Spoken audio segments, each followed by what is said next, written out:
Immediately after the Warriors lost to the Cavs in the 2016 finals, Draymond Green, by his own account, trudged back to the locker room and started recruiting Kevin Durant. He texted him in the sting of defeat. "See what we're missing? We need you. Make it happen." Then he went to the parking lot where he called up Durant on the phone to give him the hard sell on joining the Warriors. It's a great story. It's also textbook tampering, which might be why Durant denied that it ever happened. It also might explain why Draymond changed his story, later claiming, of course, that he had waited until the official start of free agency to make his case to Durant. Everything by the book. But Draymond being Draymond, he also couldn't help himself. At the end of the day, he said, "I'm going to talk to who I want to talk to, when I want to talk to them." And he was right.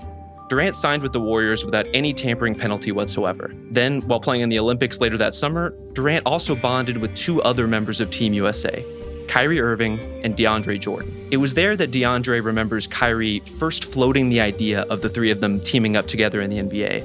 3 years later, they had all somehow struck agreements to join the Nets, even before they were legally allowed to contact the team. Again, there was no fine and no penalty. Welcome to the wide world of tampering.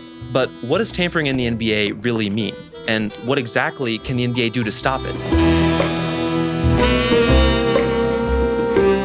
Well, it's all a bit fast and loose.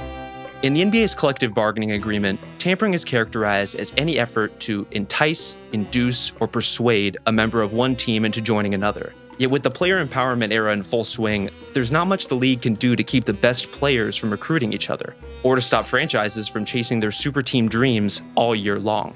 When the Lakers tried to wink-wink their way into landing Paul George in 2017, they were really just taking part in a time-honored American tradition. One of the first high-profile tampering cases in professional sports came in 1875, when the Chicago White Stockings poached 4 of the best players from a rival team by signing them to new contracts in the middle of a season. Those 4 players became known as the 4 seceders, as in the Civil War was still fresh enough for that kind of thing to actually seem insulting. This all might seem like a relatively new phenomenon in the NBA, but there were team reps tampering in frock coats and slim cravats. A century later, Julius Erving became the subject of one of the biggest tampering cases in basketball history. Dr. J was a rookie for the Virginia Squires of the ABA in 1972, when the Milwaukee Bucks of the competing NBA selected him with the 12th pick in the draft. Clearly unbothered by the fact that he had been drafted, Erving signed a lucrative free agent deal with another NBA team, the Atlanta Hawks.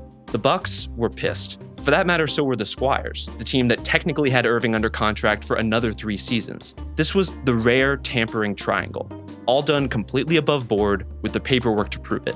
To resolve the dispute, the Squires took their case to court, pleading for the Justice Department to intervene in what the team's owner, Earl Foreman, called a concerted plan on the part of the NBA to destroy the ABA and, of course, the Virginia Squires basketball franchise. A federal judge actually ruled in favor of the Squires, keeping Dr. J in the ABA for a few more years. The NBA also threw the book at the Hawks, giving their 2 second-round picks to the Bucks for damages and then hitting them with a $400,000 fine, then the largest in pro sports history. Accounting for inflation, it still might be. Atlanta paid out the modern equivalent of almost $2 million. Erving, of course, eventually did make his way to the NBA, but he never played for the Hawks or the Bucks. That was one crisis averted, but the league's fight against tampering has raged on ever since. But at least the NBA is trying to address the issue. Last September, the Board of Governors voted unanimously to approve a bunch of new anti-tampering measures. Some gave sharper teeth to already existing rules, like upping the maximum fine from $5 million to $10 million. Other rules were designed to force the teams themselves to be more accountable. Front offices now have to keep record of any communication with a player's agent for a full year, and the top executive has to certify in writing that they didn't break the rules. There's even the possibility of a random audit by the league office to scare teams straight. The goal, according to NBA Commissioner Adam Silver, is to create a culture of compliance. Tampering had become so widespread in the NBA that it wasn't really seen as breaking the rules anymore. So part of the league's strategy is to create a system where even some light to medium tampering feels like cheating. Around the NBA, Mitch Kupchak is held up as one of the last honorable general managers, someone who outright refuses to tamper. He was also the GM who couldn't bring a high-profile free agent to the Lakers during his last few years with the team, and he was the executive who rushed to give Timofey Mozgov $64 million as soon as free agency kicked off in 2016, maybe because he didn't have the best read of the market. Look at last summer. If a team wasn't willing to canvass agents and negotiate contracts earlier than what is legally allowed, they would have missed out on the dozen or so top players whose deals were done and reported before free agency even began. If you play by the rules, you don't get Kevin Durant or Kyrie Irving. You get Terry Rozier. Tampering is pervasive and it's quiet. Most of the teams that have actually been fined for tampering over the years had to go pretty far out of their way to draw the league's attention. Magic Johnson trying out a few minutes of Paul George-related stand-up material on national television didn't exactly help the Lakers' case. In 2013, the Hawks sent out a promotional email urging fans to buy their season tickets early based on, let's say, the misrepresented possibility of signing Chris Paul or Dwight Howard that summer. And as proof, that email included a link to an ESPN.com story detailing Chris Paul's frustrations with the Clippers. These are teams incriminating themselves. But what about teams that are actually discreet? What if they conduct sensitive business in person, or over an encrypted messaging service, or on a burner? When everyone in the league is already juggling 2 or 3 cell phones, is it really so hard to add another one off the books? The NBA's stated purpose in changing the tampering rules was to create restrictions that were actually enforceable. They're getting warmer, but any team that wants to make an early run at an upcoming free agent can still work around the letter of the law to do that. Most lines of communication are just impossible to police. If you monitor emails and texts, anything touchy will be shared on a phone call. If the league were to go full NSA and start tapping phones, as they initially warned they might, then GMs and agents will just start meeting in dimly lit parking garages. Even if something gets flagged by the NBA as a potential violation, all a team really needs is plausible deniability. If the same agent represents both a player already on the roster and a player of interest on another team, you have all the cover you need to set a trade demand in motion. And that kind of thing is just tampering 101. The further the NBA goes in trying to put a stop to all this, the more they bump up against their basic appeal. You want enough structure to make the league feel legitimate, but not so much that the basketball gets tangled up in bureaucracy. To really crack down on tampering, the NBA would almost have to go too far, with draconian punishments that would set franchises back for years, and a level of authority that would turn the league office into a police state. It's just not very fun for anybody when the fate of a basketball team is decided by a tribunal.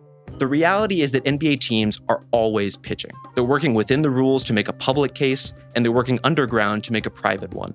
Maybe the new rules will force teams to get a bit more clandestine, but at best, they're likely to curb only the most overt interference. It's a little embarrassing to the league that teams so flagrantly agree to deals before free agency even opens. So let's say they're able to put a stop to it, and no new signings leak out before the official start of free agency. Would that mean the rules actually prevented tampering, or just the appearance of it?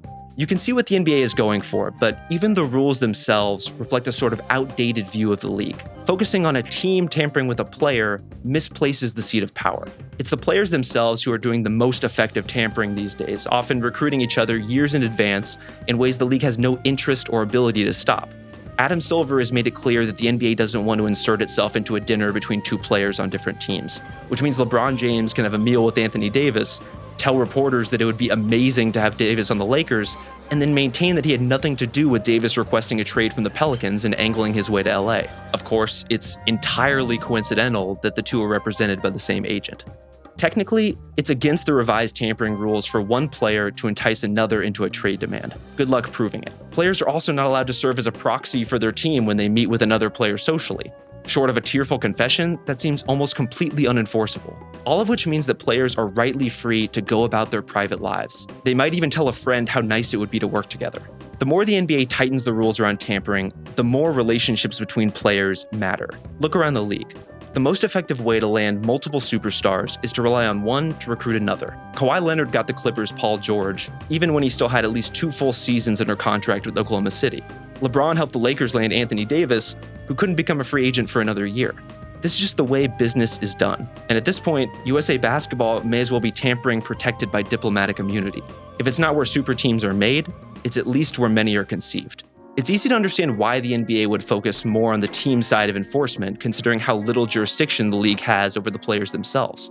You really can't stop tampering. You can only hope to catch it in a random audit, when some team is too careless to cover its own tracks.